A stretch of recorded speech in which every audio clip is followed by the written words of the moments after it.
बिहार चुनाव नजदीक आते आते महाबोधि मुक्ति आंदोलन हुआ तेज। सुजाता अंबेडकर जल्द करेंगे दौरा। जी हाँ दोस्तों, आपने बिल्कुल सही सुना। मैं हूं पराग महेंद्र, आप देखना शुरू कर चुके हैं नेशनल चौपाल। महाबोधि महाविहार मुक्ति आंदोलन को अब तक 139 दिन बीत चुके हैं। बौद्ध भिक्षु इस मसले को लेकर अभी भी डटे हुए हैं कि महाबोधि महाविहार जो बौद्धों की विरासत है, जब तक बौद्धों को सौंपी नहीं जाएगी यह आंदोलन इसी तरीके से निरंतर जारी रहेगा। समय के चलते अब इस आंदोलन को अनेकों तरीके से अनेकों स्तर पर यह देखा गया। कई आंदोलन काफी ज्यादा तेज देखने को मिला। किसी कारणोंवश अनेकों मुद्दों को लेकर यह आंदोलन शिथिल नजर आया। फिर एक बार आंदोलन को एक नई ऊर्जा मिलती हुई दिखाई दी। अनेकों पड़ाव के चलते अपने 139 दिन के सफर में यह आंदोलन अब पहुंच चुका है। इस आंदोलन में तमाम बौद्ध भिक्षुओं ने सबसे पहले जो अपनी अहम भूमिका निभाई, जो नेतृत्व किया, जिसमें भंते वीणाचार्य नजर आए। इसके साथ साथ आकाश लामा देखने को मिले और भारतीय बौद्ध महासभा, वंचित बहुजन आघाड़ी, बहुजन समाज पार्टी और आरजेडी से ताल्लुकात रखने वाले विधायक, ये तमाम जो लोग हैं, इन तमाम लोगों के जरिए आंदोलन को पूरे देश में पहुंचाने का काम किया गया।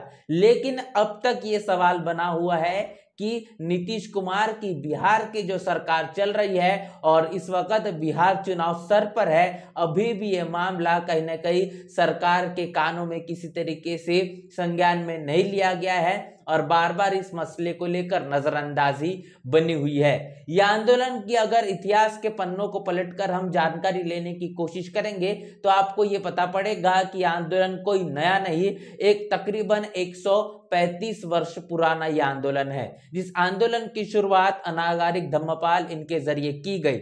समय के चलते इस आंदोलन को अनेकों मुद्दों को लेकर दिशा भूल करने का काम किया गया। उसके बाद इस आंदोलन को बड़े पैमाने पर ऊर्जा देने का काम भंते सुरेश ससाई इनके जरिए हुआ है और भंते सुरेश ससाई के माध्यम से इस आंदोलन को लेकर जो मजबूती प्रदान की गई। लेकिन तभी भी मनुवादी, जातिवादी जो लोगों के जरिए हमेशा से ये षड्यंत्र देखने को मिलता है कि जब भी बौद्धों के जरिए अपनी विरासत को लेकर कोई आंदोलन खड़ा किया जाता है, अनेकों साजिश और षड्यंत्र के तहत उसे शिथिल निस्तनाबूद करने की कोशिश की जाती है। और उसी तरीके की चीजें भंते सुरेश ससाई इनके माध्यम से तैयार किए गए इस पूरे आंदोलन के दौरान देखी गई।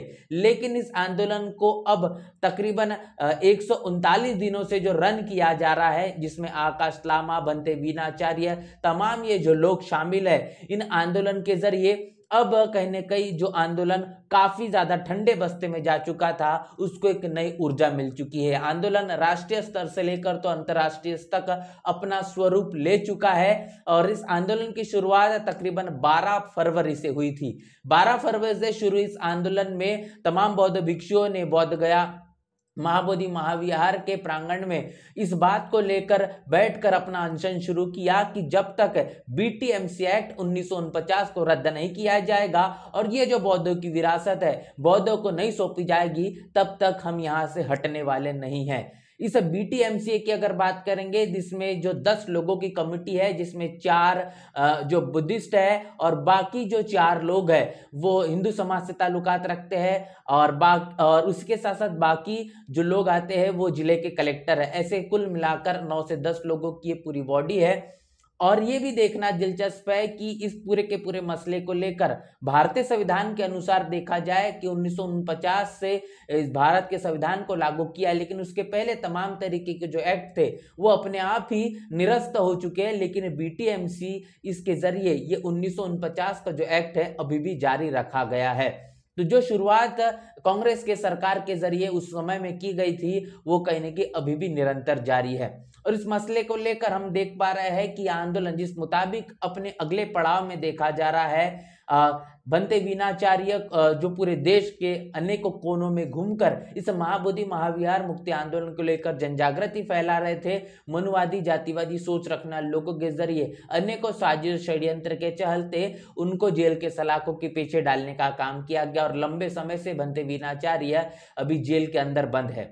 इसके साथ साथ इस पूरे मामले को लेकर आकाश लामा के जरिए भी नेतृत्व किया जा रहा था, जो ऑल इंडिया बुद्धिस्ट फोरम के राष्ट्रीय महासचिव भी है। तो इनके माध्यम से इस आंदोलन को अब निरंतर रन किया जा रहा है। इस आंदोलन की जो जगह है वो समय के चलते बदलते हुए नजर आई। जब ये आंदोलन शुरू हुआ तो बौद्ध भिक्षुओं ने महाबोधि महाविहार के प्रांगण में अपने इस पूरे आंदोलन को शुरुआत की, लेकिन तकरीबन रात के 1:30 बजे देखा गया कि बौद्ध भिक्षुओं को किस तरीके से अस्पताल में ले जाने के बहाने के नाम से पुलिस प्रशासन के जरिए उन्हें उस जगह से हटाया जाता है और उसके बाद सुबह होते ही होते उस पूरी जगह पर बैरिकेडिंग कर उस स्थल को वहां पर आने जाने से लोगों को रोका जाता है। और इतना ही नहीं तो बौद्ध भिक्षुओं के जरिए महाबोधि महाविहार मुक्ति आंदोलन के मद्देनजर रखते हुए जिस तरीके से ब्राह्मणवादियों का, मनुवादियों का अवैध जो कब्जा है उसका खुलासा करने वाले तमाम सोशल मीडिया पर जो वीडियोस वायरल होना शुरू हुए, तो तब ये देखा गया कि महाबोधि महाविहार के पुलिस प्रशासन के जरिए तमाम लोगों के जिस तरीके से वहां पर पहुंचकर वीडियो और अपनी तस्वीरें लेने का काम लोगों के जरिए होता था, आज वो भी बंद हो चुका है। कैमरा ले जाने से, फोन ले जाने से तक के मनाही अब महाबोधि महाविहार में हो चुकी है। तो इस तरीके की सख्ती को बरतने का काम भी किया गया है। तो ये बताता है कि मनुवाद किस तरीके से इस आंदोलन को लेकर डरा हुआ है और जिस पाखंड का खुलासा तमाम बौद्ध भिक्षुओं के जरिए समय के चलते किया गया उसको भी लेकर ये भयभीत है, जिसके कारण अब एक ऐसा फैसला प्रशासन के जरिए लिया गया है। तो आपने देखा कि बौद्ध भिक्षुओं को अपने उस स्थान से हटाने का काम किया गया।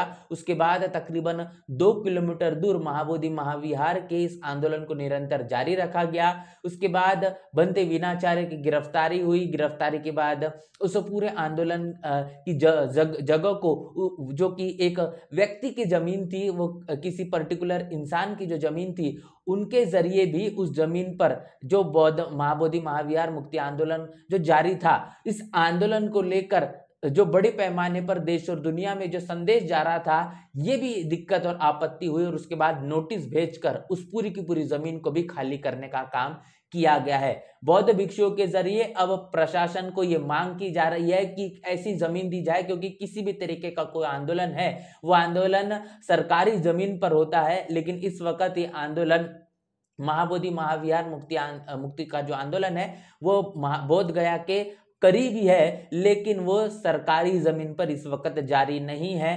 जो बुद्ध अनुयायी है, बुद्धिस्ट अनुयायी के जो मोनेस्ट्री है, उस मोनेस्ट्री में इस वक्त वो आंदोलन जारी है।